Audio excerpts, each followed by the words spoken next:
जय माताजी मित्रों, स्वागत है આજના નવા વિડીયોમાં। આજે તારીખ છે 4/8/2026 ને ઘણા બધા મિત્રોની કોમેન્ટો આવતી હતી કે દાંતીવાડા ડેમમાં પાણીની આવક શરૂ થઈ કે નહીં અને દાંતીવાડા ડેમમાં હાલમાં કેટલા ટકા પાણી છે અને હાલમાં સપાટી કેટલી છે।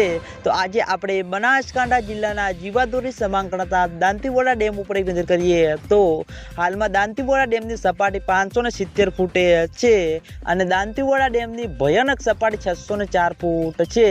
અત્યાર સુધીમાં દાંતીવાડા ડેમ 26.30% ભરાયેલો છે। તેની સાથે ઘણા બધા ખેડૂતો મિત્રોની કોમેન્ટો આવતી હતી કે દાંતીવાડા ડેમમાં નવા નીરનું આગમન થયું કે નહીં। તો મિત્રો આ ચોમાસામાં હજુ સુધી મિત્રો દાંતીવાડા ડેમમાં નવા નીર આવ્યા નથી।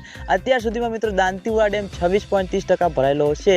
એટલે મિત્રો કહીએ જ ના કહેવાય આટલું પાણી મિત્રો રહેશે તો આગામી દિવસોમાં ઘણી બધી મુશ્કેલીનો સામનો કરતો પડતો જોવા મળશે। એટલે ખેડૂતો મિત્રોની આશા છે કે જેમ બને તેમ ઝડપી દાંતીવાડા ડેમમાં પાણીની આવક શરૂ થાય। અને આજના વિડીયોમાં આટલું હતું। તમે બધા અમારી ચેનલ ઉપર નવા હોય તો વિડીયોને લાઈક કરી દેજો, કોમેન્ટ કરી દેજો અને ચેનલને સબસ્ક્રાઈબ પણ કરી દેજો।